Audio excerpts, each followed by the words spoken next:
Greetings, YouTubers of the world.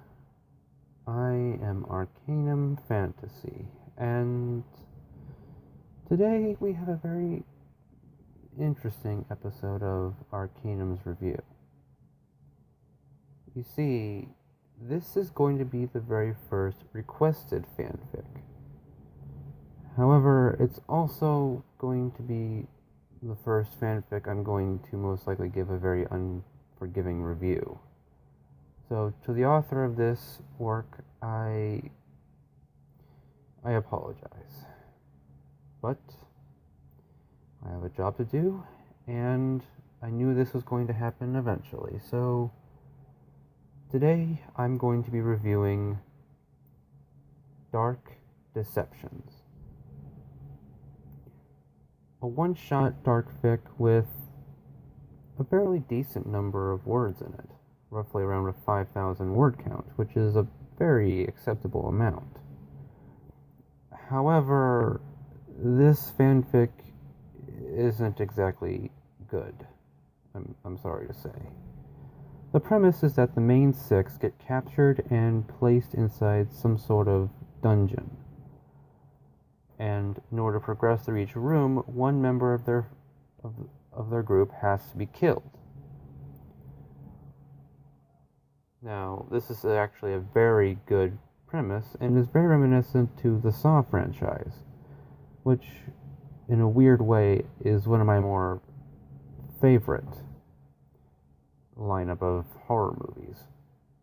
Not so much for the gore, but just for the imagination and the intricacies of each and every one of the traps and puzzles. What makes this fic bad, however, is that it's essentially what would happen if Saw didn't explain how each of the different puzzles worked. In addition, only two members of the main six die, so... Which, I mean, I'm pretty sure a lot of people would consider that to be a plus, but not when essentially that means from the very beginning of this whole ordeal for them, they were going to have to pick only two members, when usually in these situations the writer would make it where it would be down to a single member of the main six escaping, or none of them.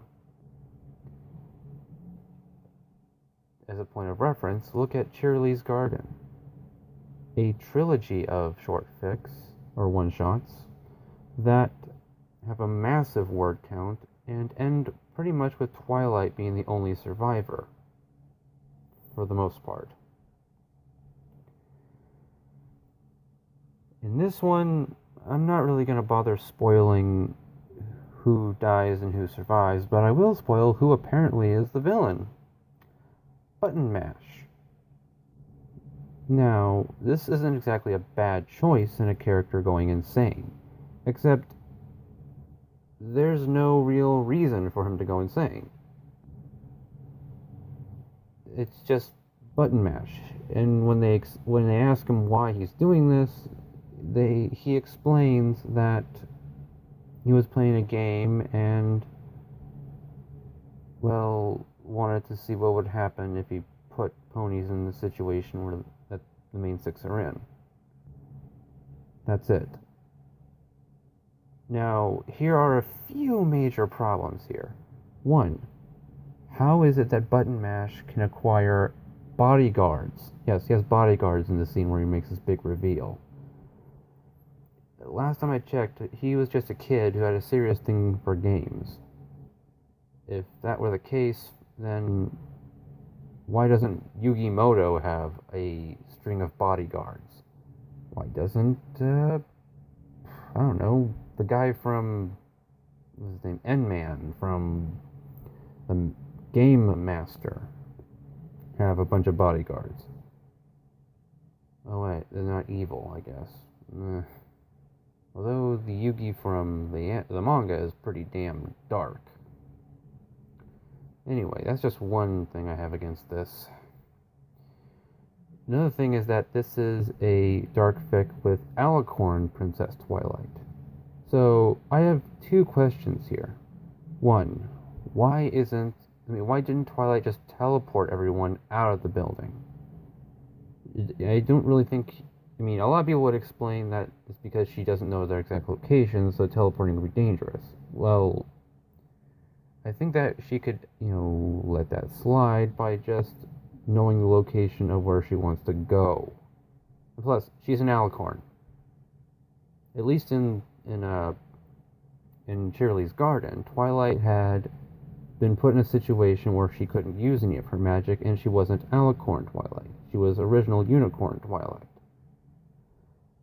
So it made the whole I can't teleport everyone out of here deal more realistic. This doesn't. Another one is that even if you go with the whole idea that Twilight can't teleport everyone, why didn't she just blast Button Mash and his bodyguards when they showed up? In fact, why didn't she just blast the whole damn thing? She fought Tyrek one-on-one. Granted, she had the power of 3 additional alicorns in her, but she could fight. And she went into a battle mode against Tyrek over her house getting blown up. Why the hell isn't she doing something pretty much the exact same to an enemy who just made it so that they had to end up killing one of her friends? Then have Twilight go homicidal. It's just that's a drop of a hat.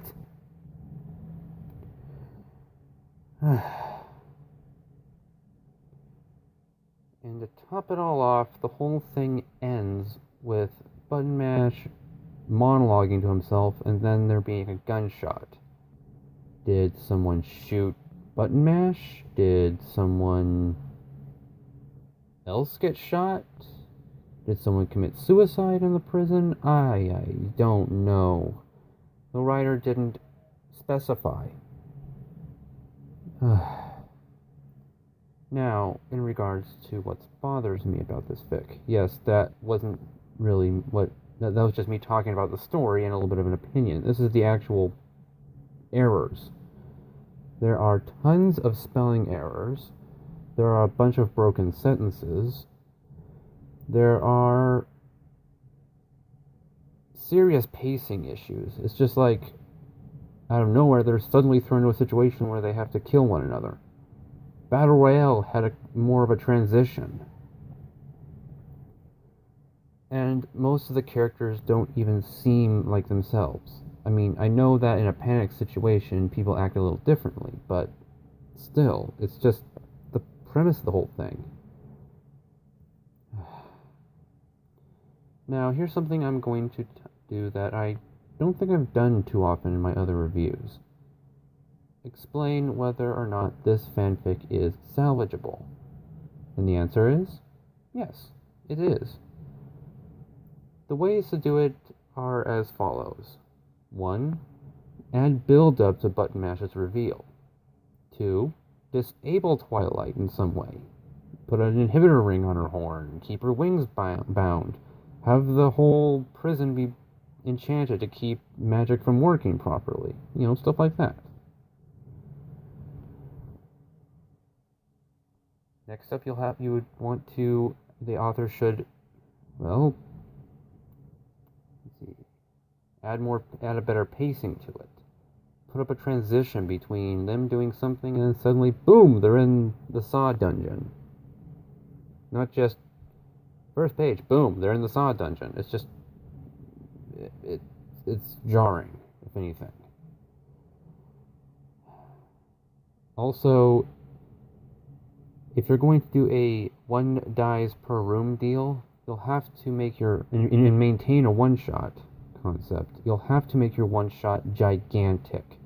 Because you'll have to have there be a situation where each of the different members of the main 6 die. And finally, clarify whether or not the main villain, in this case Button Mash, is killed in the end, or if someone commits suicide, or if someone else got shot. Leaving the ending vague like that, it just doesn't really work here. Now, as for my ranking on this fanfic, I would place it at 2. Yes, this is a 2 out of 10. Only reason why it's not a 1 or a 0 is because the premise is good and the story is salvageable. If the story wasn't salvageable or even remotely fixable, I wouldn't even really bother giving this thing anything above a 0. And yes, I know that sounds really harsh, but I've seen a lot of fanfics. I've seen a lot of regular fiction.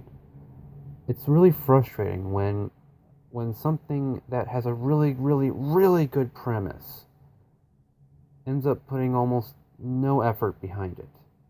Now, I'm not saying that the writer is bad. I'm not saying he doesn't know what he's doing. I mean, this was, in fact, his first fanfic. And I know from personal experience that your first fic can be very, very difficult. But that also means that this can be improved. So,